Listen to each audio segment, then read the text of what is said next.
Good morning and welcome. I am Brandon Laws. I'm the Director of Marketing at Xenium HR, and I'm your moderator for today. Today we have a webinar, How to Create a Happy Workforce in Today's Ugly Social Climate. And we've got Catherine Mattice Zundel with us today. We've had her on a webinar last year, and I've also done a podcast with her. She's great, and I think you're really going to enjoy this webinar today. So before I turn it over to Catherine, I want to just go over a couple of housekeeping items I'd like to cover before we launch into webinars. This webinar will run from 10 a.m. to 11 a.m. Pacific time. If you need to jump off, totally understand that. I understand that you're busy and it's in the middle of the day. So we will record this session and you will get this in a follow-up email. So look for that probably 24 hours after the webinar takes place, but you will look for that in an email. And throughout the session, please try to ask as many questions as possible as they come up. Use the chat window on the GoToMeeting or GoToWebinar platform. And we'll try to make time at the very end to do a Q&A session, but you'll notice Catherine has a ton of great content for you today. So if we run long and use up the whole hour, definitely try to ask questions throughout. That would make the most sense. And then for any other future webinars and other content, go to xeniumhr.com. We have several webinars that are coming up. So definitely go to xeniumhr.com/webinars and you can register for a couple that we have coming up. Okay, so I want to do an introduction for Catherine, and then I'll get out of the way so she can get into her presentation.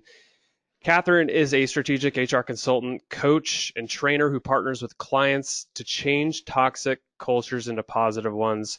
She's the CEO and founder of Civility Partners and has worked with a huge array of clients, including Fortune 500s, hospitals, universities, school districts, federal, county, and city agencies, manufacturing, utility, tech, finance, insurance, nonprofit, and private small businesses. So she's worked with all sorts of organizations. She's a keynote speaker and an author. You notice a couple books that are on the screen. She's the author of Back Off, Your Kick-Ass Guide to Ending Bullying at Work. And actually, that is the podcast that we did together a few years back, if I remember right. That's a phenomenal book. And then Seeking Civility, How Leaders and Managers and HR can create a workplace free of bullying and stand up, speak out against workplace bullying, your guide to survival and victory through 23 real life testimonies. So I could go on and on about Catherine. She's amazing. Catherine, I'm going to turn it over to you, and I'll step out of the way. My value is done here. Thank you so much. Thanks for the introduction. Hopefully I can keep up with what you've said. So thank you. So I just wanted to share a little bit about my story because it really puts into perspective my point of view. So over a decade ago, I was the director of human resources for a nonprofit and found myself working with a bully and just really experienced what that's like as a target as well as an organizational representative. You know, as the director of HR, I was hearing a lot about this bullying and dealing with all of the repercussions of it. Lots of turnover in this person's department, lots of time kind of counseling employees, and it was frustrating. And I started getting my master's degree at the time and ended up doing all of my master's work and research on the topic of workplace bullying, toxic work environments, and ultimately creating a positive work environment, because that's obviously the antidote to toxic work environments. And so I really have become an expert in really creating positive work environments, and that's what I do with my clients. And so a lot of my clients come to me when they're being reactive to something, you know, some sort of public claim of discrimination or harassment, or maybe somebody finally filed a hostile work environment complaint. But we do also get more fun clients where you know, the client just recognizes there's some decreased morale and they're interested in solving it. As was mentioned, I have had the pleasure of publishing and being cited as an expert in a huge array of cool places like Forbes, CNN, NPR, and have served a huge array of industries over the last 10 years. So let's jump into what we're going to talk about. We are going to talk today about creating happiness in your work in your workforce. And I'm going to give you a ton of tips on how to do that. So really get out your pad and your pen and turn off all of your distractions, because I'm going to give you a ton of ideas over the next hour. I also like to joke that I'm an HR ninja. So I recognize that a lot of times HR may not have full permission from a CEO to really dive into something like building employee engagement, or creating some sort of program around happiness at work. So I joke that I'm a ninja, because a lot of the tips I'm going to give you, you may not necessarily need permission for. I try to stay away from big grandiose ideas. Some of my ideas you'll hear are a little more grandiose, but a lot of the ideas will be real tangible things that you could go and implement today if you wanted to. So let's start off by defining happiness, since we're talking about creating a happy workforce. Happiness is a state of well-being that encompasses living a good life with a sense of meaning and deep satisfaction. So this is a definition put forth by Psychology Today. Another definition to consider is from a website called happily.com, which is a website focused solely on giving people tips for being happy. And they say happiness is a combination of how satisfied you are with your life and how good you feel on a day-to-day basis. So of course, happiness is not a constant. You're not going to be 100% happy 100% of the time. But in general, if people feel satisfied at work, if we're talking about happiness in a work context, if people feel happy at work or satisfied with their work, and on a day-to-day basis they're feeling good, then they're going to say they're happy. And so this webinar really ties engagement into happiness, because ultimately an engaged employee is going to be happy, because an engaged employee means that the employee is fulfilled at work, they feel the right amount of challenge at work, that they're feeling good about being there with you each and every day. So understand that the way happiness works is that the frequency of positive experiences is much more important than the big grandiose things that happen to us. So a lot of times people do focus on, if I could just buy that house or get that car or get that raise, then I'm going to be happy. Well, it turns out that's not how happiness works. It's those little teeny tiny things that occur all throughout the day that make us happy. And in fact, those big things that happen to us that we expect will make us happy, they actually drive happiness down. Because what happens is, let's say you're thinking, I'm going to get this promotion and then I'll be a little happier because I won't have to deal with that Yahoo over there. I'll be making more money, I'll be in charge, we can do things my way. So you're really counting on this promotion to make you feel happy. Well, what happens is once you get the promotion, you realize that this idea that you had about being a manager and all these wonderful things that were going to happen so that you would be happy may not actually occur, right? So it's like there's this period of not remorse, but feeling sad after these big things happen to us, because we realize that we're not as happy as we thought we might be. So it's kind of fascinating. So those big giant experiences that we often look to make us happy actually have the counter reaction for us, and they make us less happy. So what I'm saying here in terms of an action item for you is, if you can create ongoing, frequent, day-to-day moments of happiness for your employees, then they'll be happy. And so that's one way to go about it. So let's talk about what some of those things might be. There is a ton of research that altruism creates happiness or increases happiness. So if you can find ways for your employees to engage in altruistic activities, it will increase their happiness. And this is one of the biggest research pieces I've seen in the positive psychology realm and in the research on happiness, that altruism really does seem to be 100% connected to happiness. So one action item for you is that you might go and ask your employees, what are some activities that we'd like to engage in as a group? You know, can we go do Habitats for Humanity for one day, or plant some trees in the park, or, you know, figure out what your employees are passionate about and start creating some altruistic activities around that. And of course, that also may build some teamwork. You can also figure out little altruistic things that people can do at work throughout the week. For example, employees could, you know, if you employees could help each other out, and then you can recognize people for that.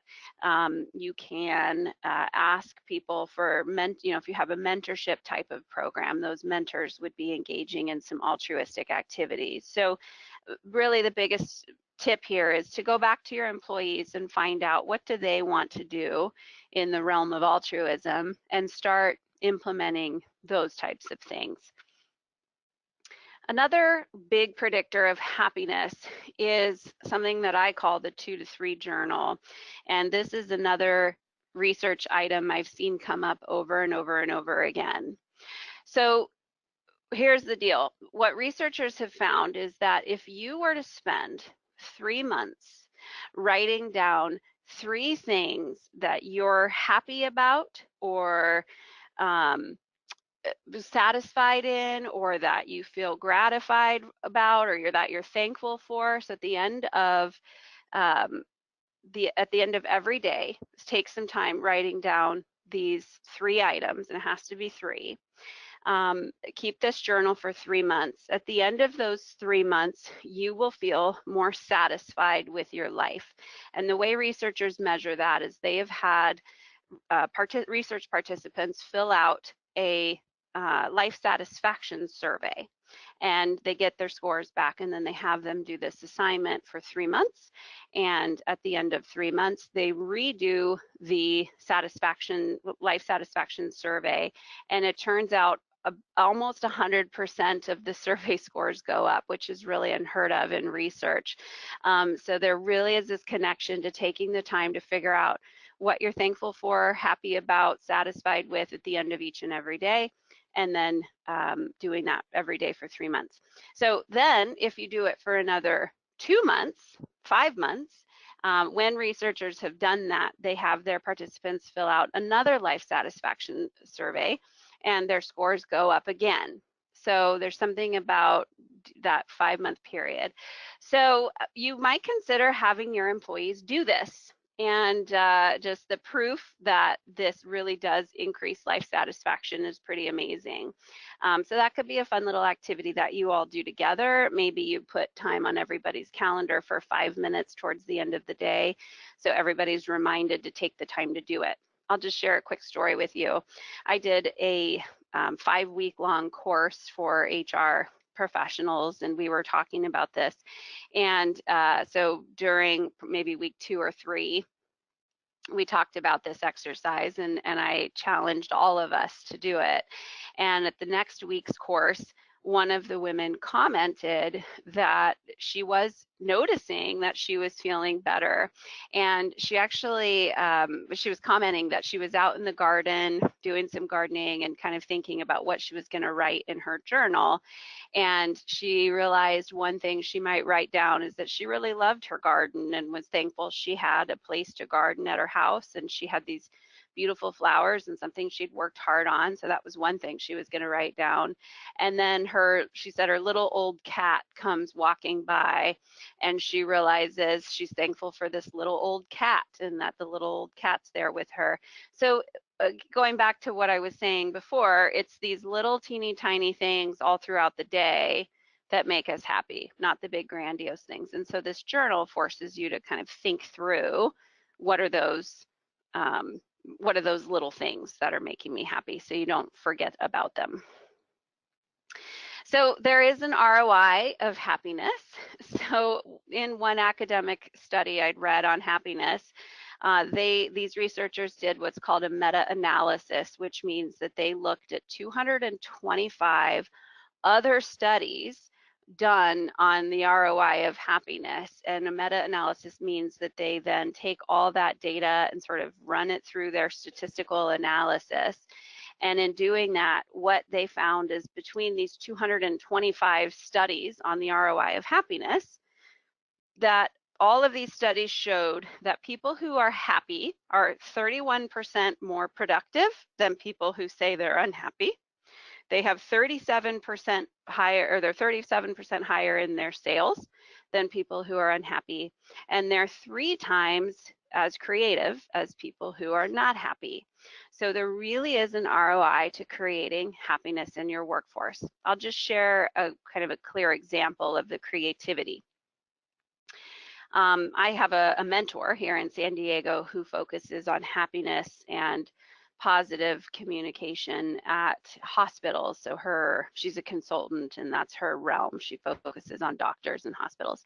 So she had done a study around happiness where she had some residents all come to her classroom, and she gave half the residents a piece of candy and half the residents did not get anything. And she asked all of the residents to fill out some sort of word problem. So she had given them some medical problem, written out on paper. And in these teams, they were supposed to figure out what was the disease or the medical issue and how might they resolve it. And so what she noticed was the individuals who had received the candy actually solved the problem faster. And once they were finished with it, they got up to help everyone else who had not solved the problem yet and figure out, how can I help you? Is there anything you need from me? So not only were they more creative and able to resolve the problem, they were altruistic. They got up and helped others without being prompted, versus the people who did not get the piece of candy. Those individuals took a lot longer to solve the problem. Now, that doesn't mean that just all you have to do is put a bowl of candy on your desk and everybody will be more creative. But what she had done was made them feel a little bit happier. A little bit of candy makes us all happy.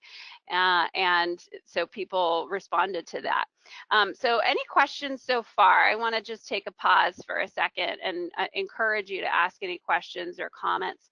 Let's see. Oh, I do have a question. What does the 2 in the 2 to 3 journaling signify?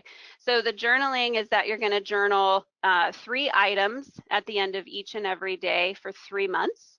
And then at the end of 3 months, do a check and see, am I feeling more satisfied? You can even locate the life satisfaction survey online if you wanted to give it a try. And then you do it again for another 2 months, and your life satisfaction score will go up even more. So that's what the 2 to 3 is. Any other questions, thoughts, comments? I'm going to take a sip of water while you think about it. All right. Okay, so let me move on to talking about employee engagement, which is very much connected to happiness. And then once we get through this kind of defining engagement, I'm going to give you a ton of things that you can do right out of the gate to start increasing happiness and engagement. So let's first define what employee engagement means. So Gallup, who does the famous Q12 engagement survey, they define employee engagement as being involved in, enthusiastic about, and committed to the work in the workplace. So this is Gallup's definition. There's several definitions out there. My definition is that there's a profound connection to the work, to your team, and to the mission of the organization. So Gallup is talking about being enthusiastic and committed. I am talking about feeling a profound connection to the work and the team and the mission. And I believe that connection is what drives people to feel engaged. So part of that connection is creating happiness, right? So you decide. There's a million definitions out there on what employee engagement means. I do recommend as an action item that you figure out what does employee engagement mean inside our organization, and then you work towards that. I want you to understand that no matter what definition you choose, ultimately employee engagement is about the psychological contract that employers make with their employees. This is the unsaid contract and agreement that you have with your employees. So when you have a new employee that comes on to your workforce, that employee signs a bunch of paperwork, and they're told that if you engage in these specific work tasks and you do it well, you will be paid twice a month or whatever, plus a bonus, and you'll get health insurance. But the agreement is that you have to do these job tasks effectively in order to get that transaction to occur, right? So that's the agreement that's laid out on paper. However, your employee has an agreement with you in their head, and that agreement, what they're thinking as they're signing the paperwork, is this employer is going to make me feel valued and respected, and if they do that, I will do the work. So, and I'll do it effectively. So there's this third piece to your relationship with your employees that is never really stated, right? It's not said. So the paperwork is you do the work effectively and we'll pay you, but the employee is thinking, I'll do the work effectively if you treat me well. So actually another action item right here might be that you figure out exactly what the employee is thinking and talk about these expectations and this unsaid psychological contract, and maybe write it down and put it on paper so that everybody's clear. Someone is asking me, can I show the definition of happiness again? Yep, I'll go back to that real quick. So that is the definition of happiness that I like. That it's how satisfied you are with your life and how good you feel on a day-to-day basis. You got that, Brian? Actually, I'll give you the other one too, because it's pretty useful. So there's that one, and here's the other one. A state of well-being that is about living a good life. There's a sense of meaning and deep satisfaction in what you're doing. Okie dokie. So let's look at the ROI of employee engagement. There's also a lot of research out there on the ROI of engagement. It's a hot topic right now. Companies with an employer brand that's strong and positive seem to have 50% savings in their cost per hire. Engaged employees are outperforming non-engaged employees. There was a case study on Scripps where they started focusing on a culture of trust, which certainly falls under engagement, and saw increased profitability. Engaged employees have drive increased customer satisfaction. Versus a bad environment like the ones that I often find myself in, there's a lot of lost time. People spend, so like for example, employees who feel bullied spend 52% of their day talking about it. That research comes from the Canadian Safety Council, which is kind of like OSHA in Canada. And so, that's a lot of wasted time. And I can speak from personal experience that is true. Lots of distracted employees when there's kind of an abusive person or a negative culture. On the other side there, commitment, I'll give you a name, Christine Porath, P-O-R-A-T-H, Christine Porath. And she has done a ton of research on the topic of incivility specifically, and has publishes quite a bit in the Harvard Business Review. So you can find a lot of her research out there for the world to see. And she found that people who are at the receiving end of incivility, 78% said that their commitment to the organization declined. So, common sense, if people are happy and engaged, they're going to be better producers. If they're not happy and disengaged, they're not going to be so great at producing.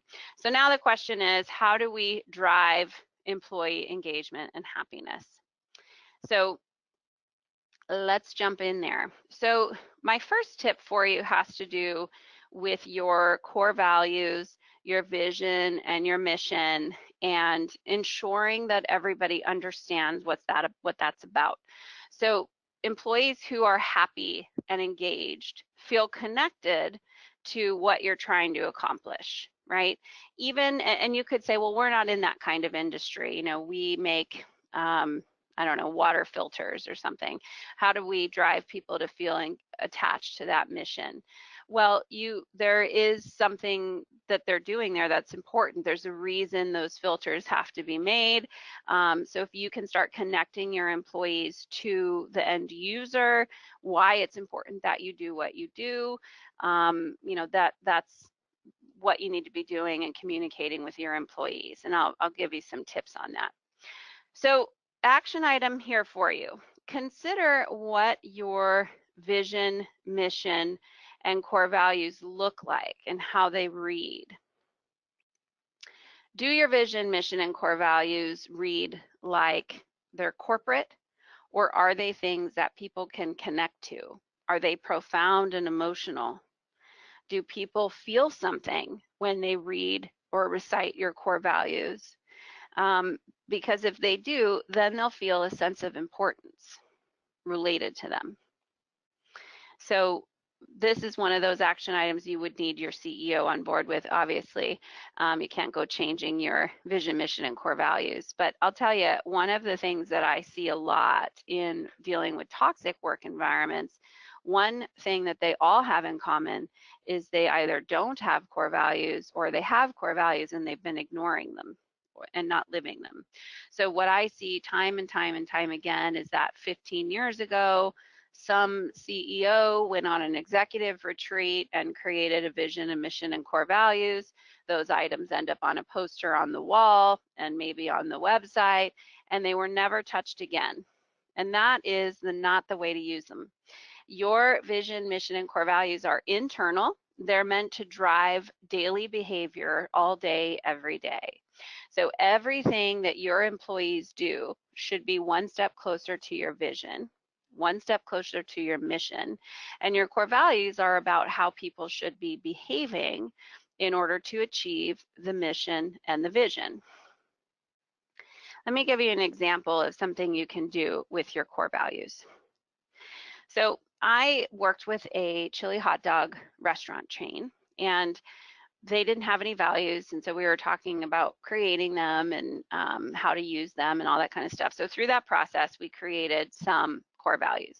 Now, the first core value was a nod to their history because great grandpa who started the chili hot dog stand on the beach, that was his thing. You know, if you come to my hot dog stand, you're going to get a nice big scoop of chili. That was how he had his competitive advantage over the other hot dog and burger stands on the beach. And he actually, there was stories, he was kind of grumpy old man and he'd get after you if you didn't put enough chili on the hot dog. So he maybe was a bit of a bully, but we had a nod to him. Don't skimp on the chili. The other three core values that we came up with were don't skimp on the service, don't skimp on quality, and don't skimp on fun. So now we're saying that these are the 4 behaviors we're going to live by in order to achieve the organization's vision and mission to be, I don't remember what it was, but maybe to be the best restaurant or to grow, whatever it was, this is how they're dictating behavior through the core values. So what you can do with your core values is turn them into core competencies. So core competencies are the knowledge, skills, and ability that somebody has to possess in order to hold a certain position in your organization.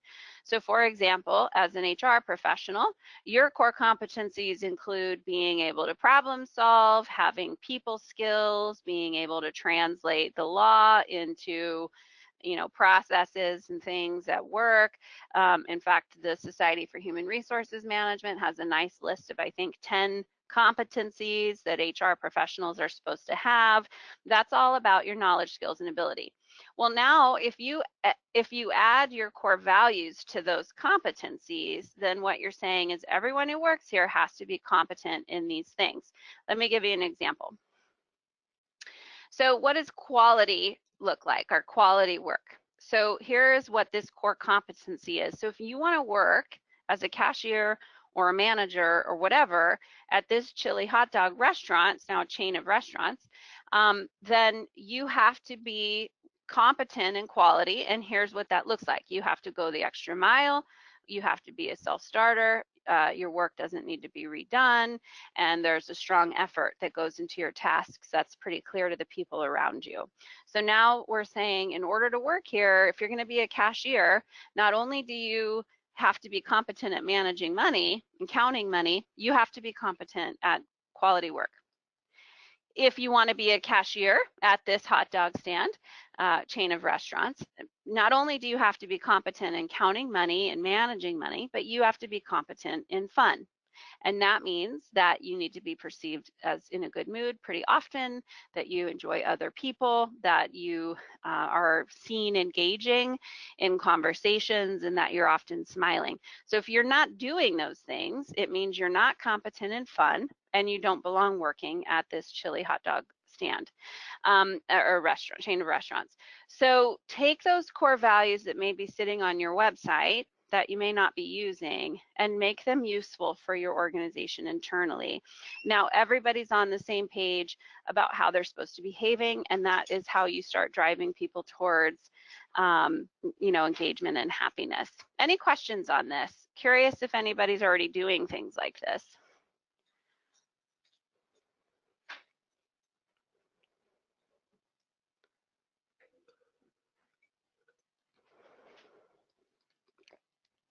No questions. All right. Okay, so let's talk about the 7 facets of employee engagement. So what I've been doing is studying employee engagement for quite a long time as the opposite of a toxic work environment, and really have looked at all the different books and academic research out there and definitions on engagement. And what I see is a pattern, which is that no matter what you read or look at related to employee engagement, it always seems to boil down to these 7 pieces or facets. So I'm going to take you through these facets and give you some tips for each and every facet. So facet number 1 to feeling happy and engaged is that you feel valued.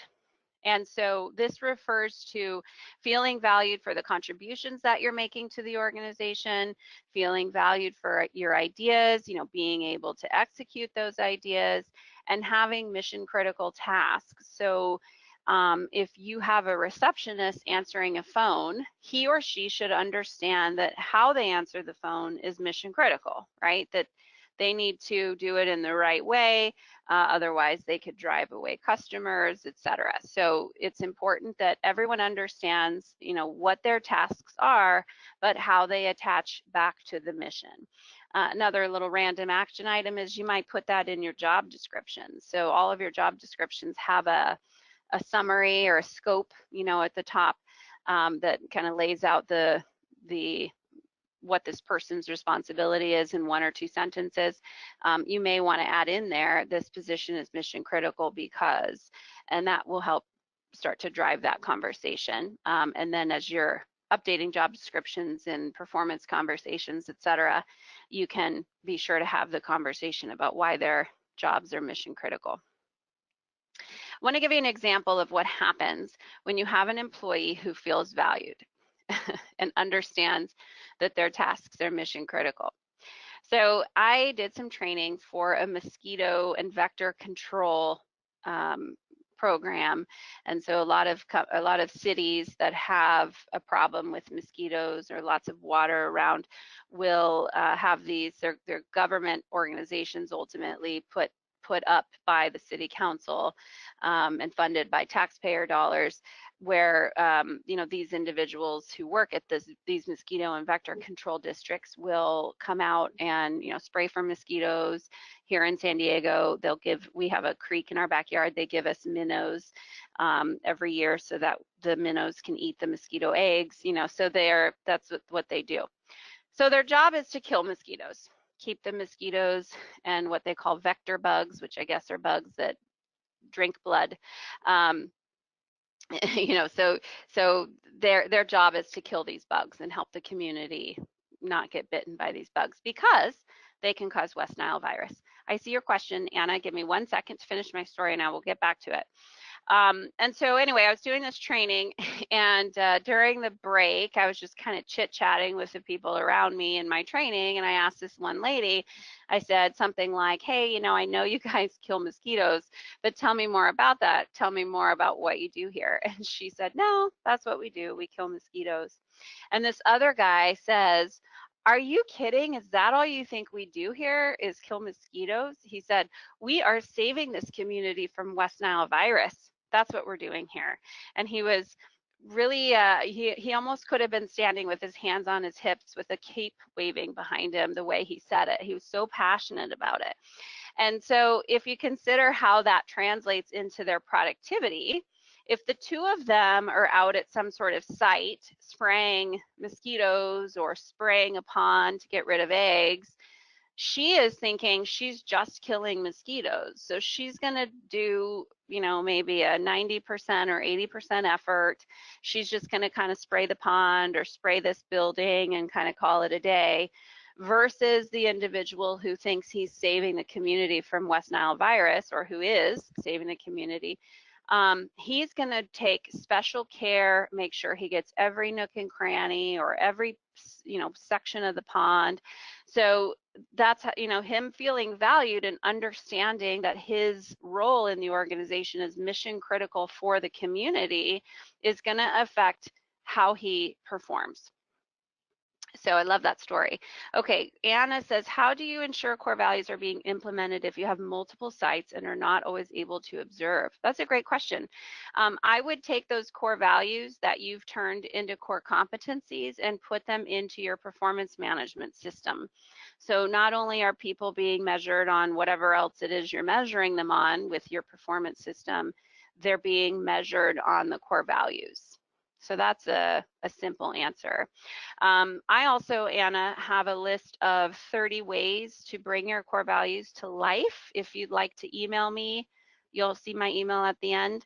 I can send that over to you, and anybody else who is interested, happy to send that. So it's about creating processes around the core values that people have to implement through something like performance management. So again, it's not enough to say, here's our core values, go and live them.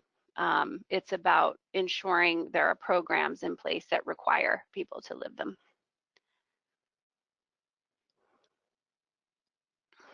Okay, so here's some tips for you. 3 easy tips you can do right after this webinar. First off, say thank you to your employees. Something we forget a lot, I recommend putting some time in your calendar to walk around and say thank you, or to write up some thank you cards for certain employees.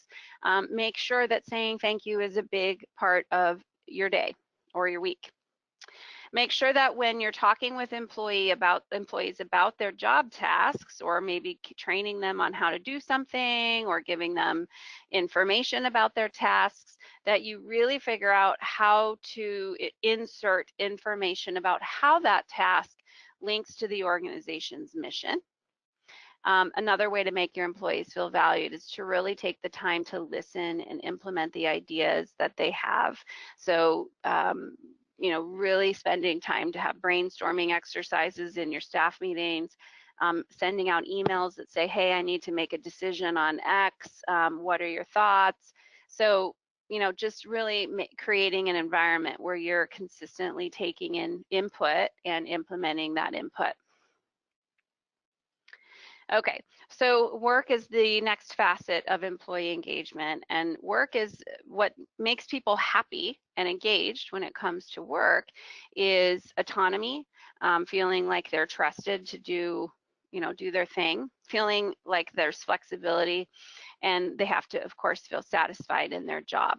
So some tips for that include offering flexibility and autonomy, pretty easy. So if you're hearing of employee or managers who are micromanaging, for example, they are driving down happiness and engagement, and that's something that needs to be addressed. You know, flexibility can be a tough one because you have to make sure that you're offering flexibility consistently across the organization. But are there things you can do? For example, we have a client who works very hard. These people work crazy hours. They are PR firms, so they're putting out fires quite a bit.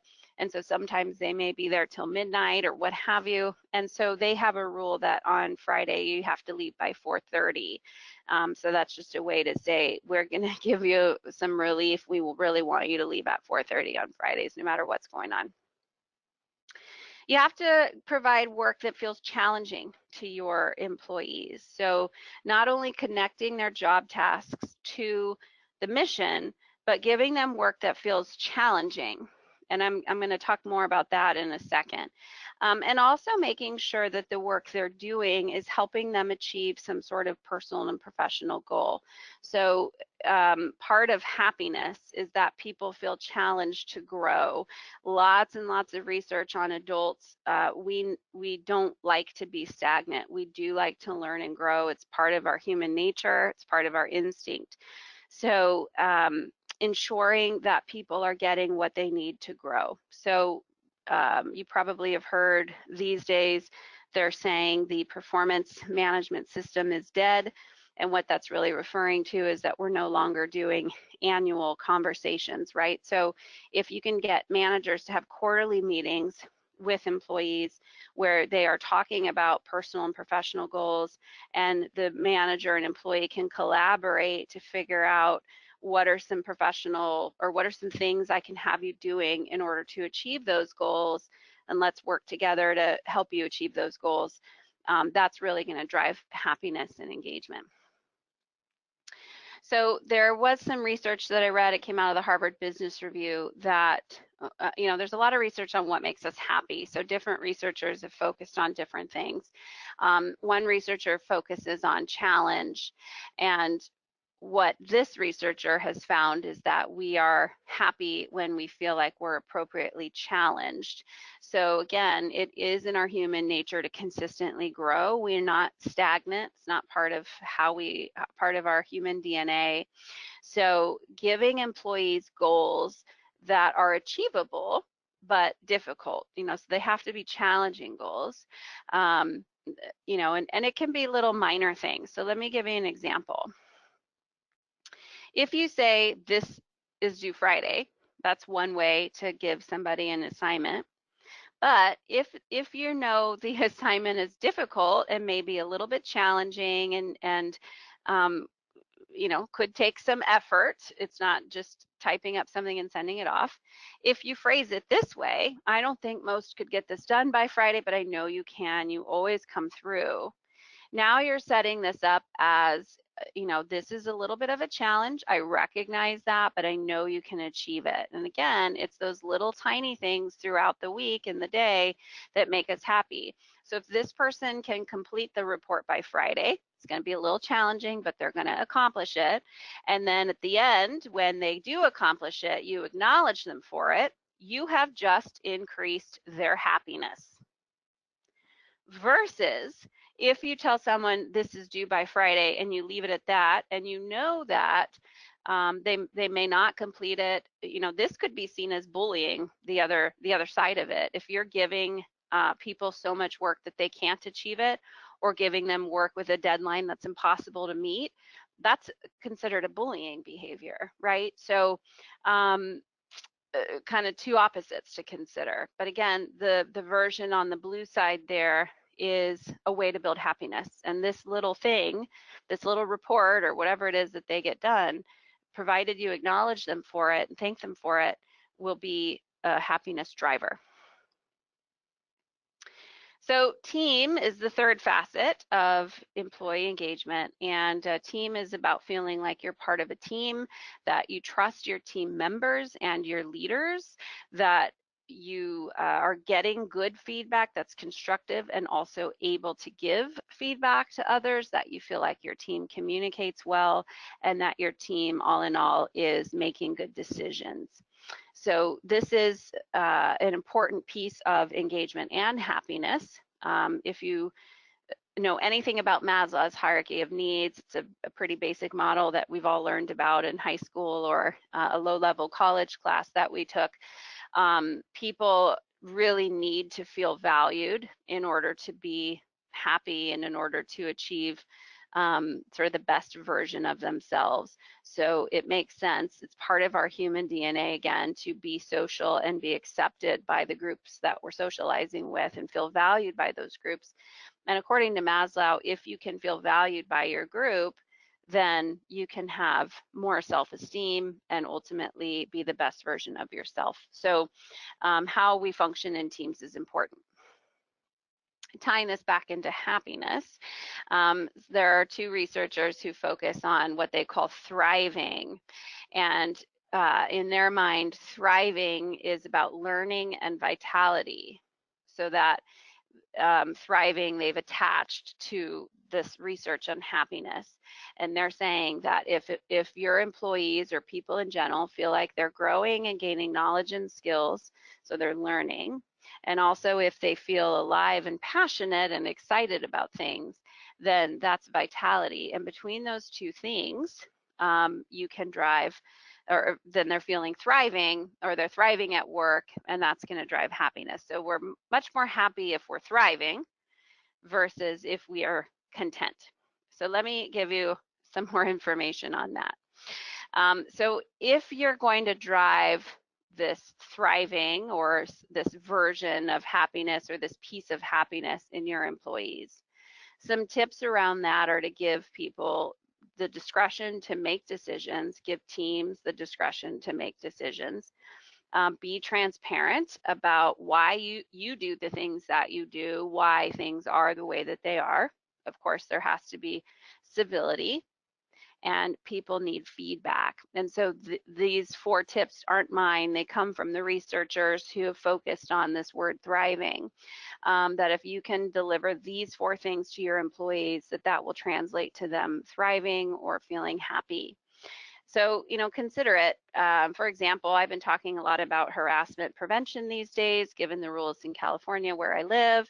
New law just passed requiring more training. And what I've been talking about is that you can deliver a harassment prevention training that's compliant, and that's what you're supposed to do according to the law.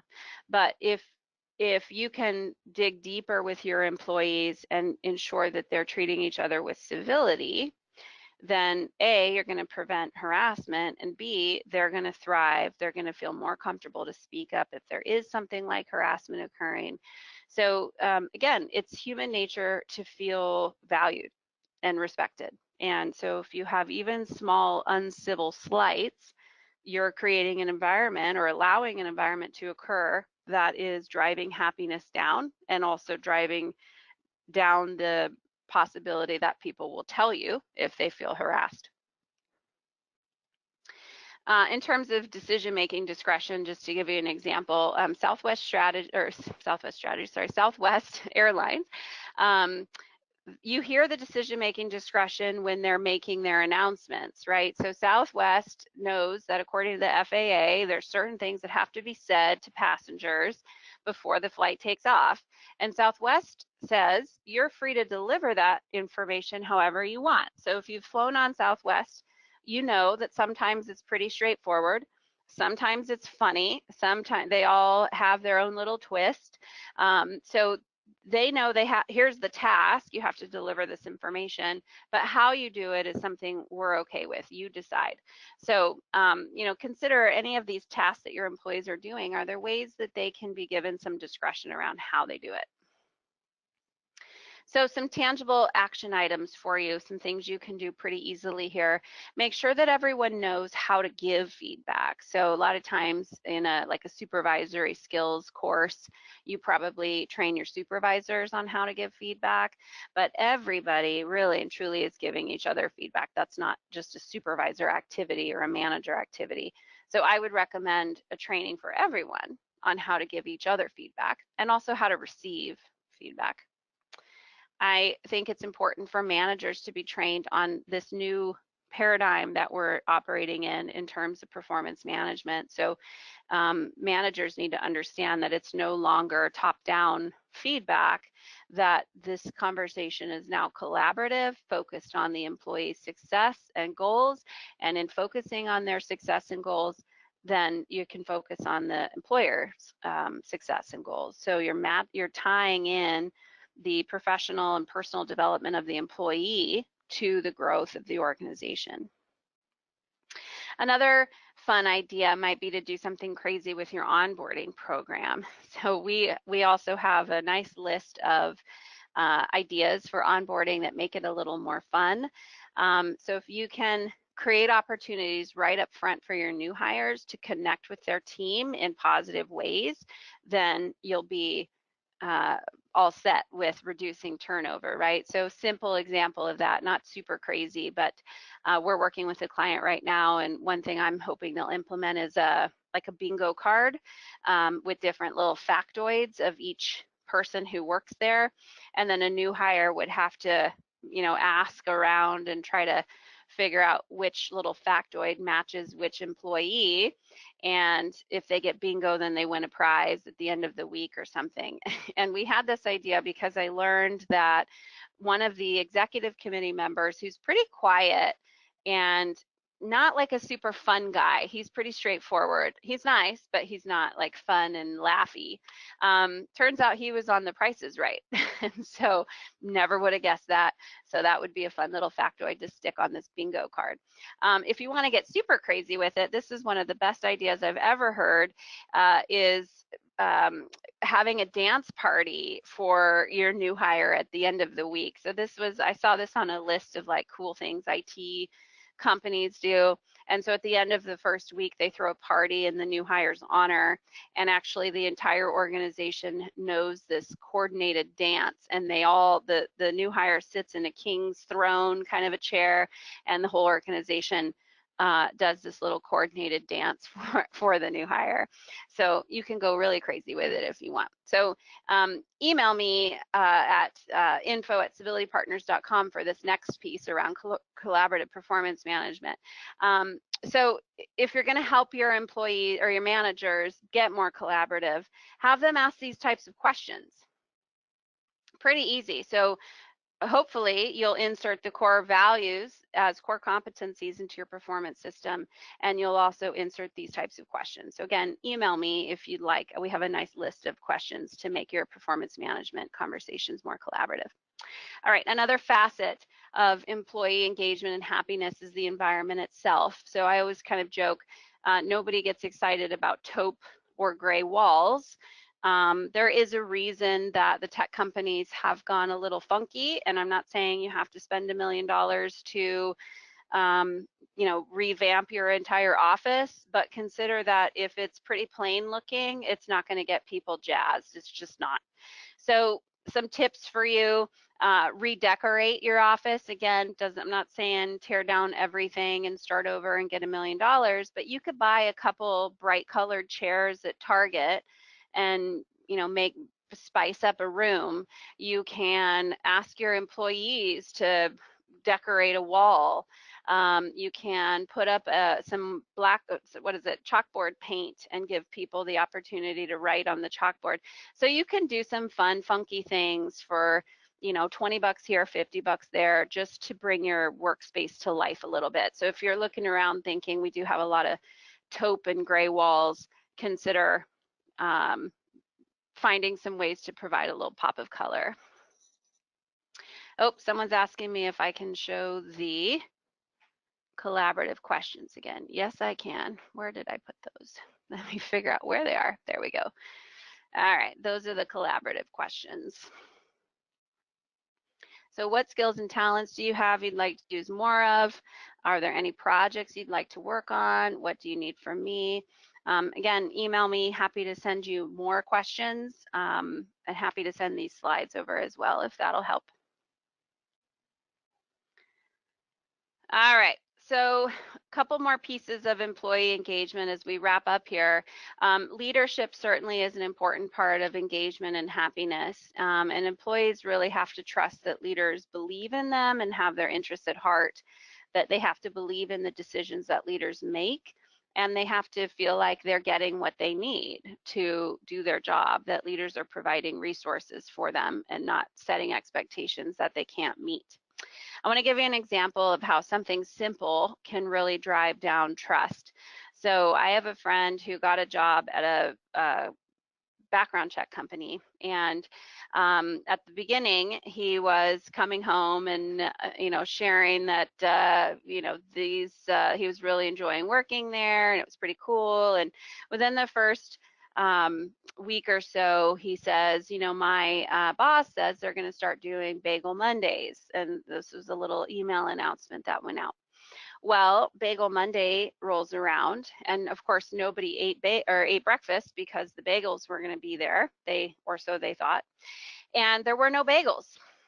So whoever had said we're going to do Bagel Monday just didn't bring bagels. It was never mentioned again. Nobody ever brought it up. There were just no bagels.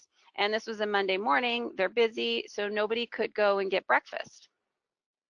So they had to spend, all these employees who didn't eat breakfast spent their entire Monday morning working without food until lunchtime. And so of course they were grumpy about that, and also grumpy just, where are the bagels? So the reason I bring this up is it's so silly. It's just bagels, who cares? But it really affected the engagement and the happiness that this person was feeling around this company now. It's like this bagel incident, as small as it was, the amount of disengagement I saw occur after that, and the amount of frustration around it was pretty eye-opening, because what I learned from that is that even something super simple can really drive down engagement and trust. And it was just, everyone in the office was perturbed by the bagel incident, especially because nobody ever followed up on it. So if you think about how simple bagels are and how that could drive things down, consider when big things happen or don't happen, how that could drive things down. So some ideas for you for building engagement through this facet of leadership is to perhaps offer some mentor and protege programs so that employees can connect with leaders. We have a whole kind of off-the-shelf mentor program that we offer that can help you do that. Talk about internal issues. Perhaps your leaders can blog about those issues. You can make sure that leadership is included in the onboarding process so that new hires get it, however low they are in the totem pole, get the opportunity to speak to leaders. And it's really important as a leader yourself that if you make a mistake, you apologize for it. That's a simple one. So next up is growth. As I said, growth is a really important piece of employees feeling happy. We feel happier when we're challenged appropriately. So some ideas around that might include having some book clubs. Consider, for example, whatever your core values are, you can find some business books related to those core values, and maybe people can read them, and then you can have a monthly book club about it. So that's a simple, cheap way. You can get lots of cheap books on Amazon. Consider giving employees budget for training, professional associations, etc. Consider lunch and learns so that maybe employees are delivering training on some topic at lunch. You don't have to go out and pay a trainer. And then matrix teams are one of my favorites. So matrix teams is when you get a bunch of people from different departments solving each other's problems. So maybe you have an accounting person, you have the marketing person, a customer service person, a sales person, what have you, and they come together and meet, and each person shares a problem that the department is facing, and the other people in the room try to solve it for them. So it's a great way to grow, get an understanding of what the other departments are doing, build teamwork, and also it stretches people's minds, and it's cheap and free. All right, so the last facet of employee engagement is around rewarding your employees. And so again, happiness is a combination. Oops, what happened? I was like, wait a minute, that's not what, rewards. Okay, so rewards are about being rewarded for performance, being rewarded for, things that you're doing well, being recognized for things, feeling fairly compensated, etc. So some ideas around that might be, asking people how they want to be rewarded so that you're sure to give people what they're looking for. And I know I'm coming up on time here, so I'm going to finish this slide and then we'll get to the end and see if there's any little last minute questions. So, asking people how they want to be rewarded, because we all want to be rewarded differently. Some people like public praise, some people would prefer that praise in private, etc. You could reward with more challenging work. So for example, my junior consultant, whose title has just changed, she wants to grow into being an HR consultant. And so when I can see that she's really performing and doing well, I give her more challenging work. And I can say, because you're doing so well on this stuff, I'm going to give you another project to try and see how you do with this project. And so she's getting the opportunity to grow. It's a reward for her. She's able to pass on some of the smaller items or the admin kind of stuff to someone else. So she's really getting to grow all the time. Another couple ideas: use your social media to reward your employees. If you have a company Facebook page or a Twitter account, use that as an avenue. They're so simple and free, just to go on your Facebook page for your company and say, hey, I wanted to acknowledge, Bob for doing XYZ. Way to go, Bob. So now you're creating some employer branding as you do that. Another great cheap idea is to create a wall of great ideas. So you could paint a chalkboard wall, or even buy some butcher paper at IKEA where people can write in their ideas, and just it's a way to celebrate those great ideas that have really grown into something. So that's another great way to go about it. So in the end, consider this quote. It's easier to act your way into a new way of thinking than it is to think your way into a new way of acting. I love this quote. And what it really means is, just start doing things, start acting, start making action items, start creating processes and programs for your employees to build their engagement and their happiness. It doesn't have to be some big, program that eats up a bunch of resources from your employer. Start small, and as you start to build these programs, then you can start moving towards having more of a strategic plan, etc. But that's going to drive people into being happy and engaged, versus if you were to say, okay, everyone, we're happy and engaged, and let's start acting that way, right?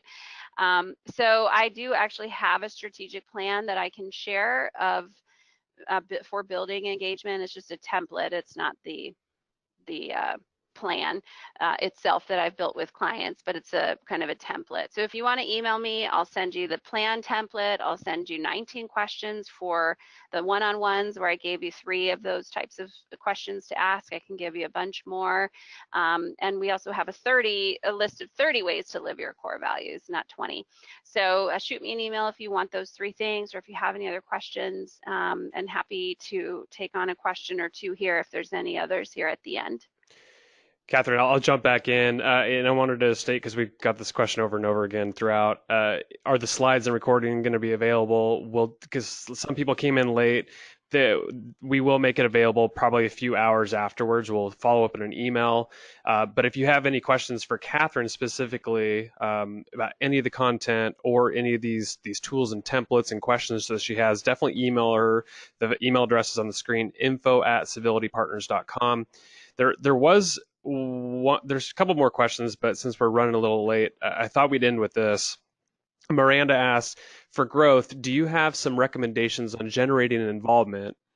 Even when I help implement an idea, the involvement interest isn't there, so it becomes a flop. How do you avoid that?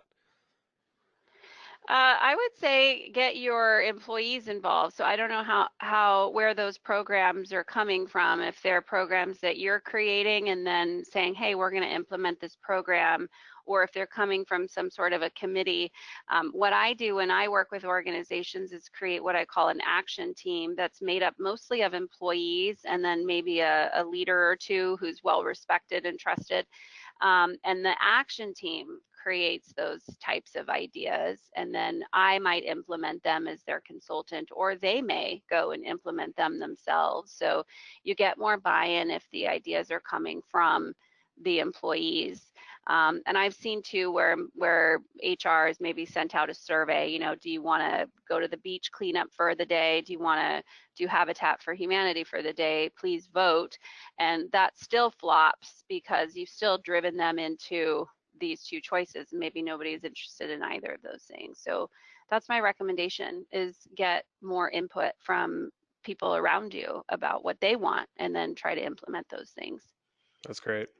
All right, with that, we're going to conclude our webinar today. Catherine, thank you so much for coming on and presenting this. This was fantastic. Again, for folks that want to reach out to Catherine, info@civilitypartners.com. And if you have any questions for me or on the Xenium side, info@xeniumhr.com is where you can reach out to us.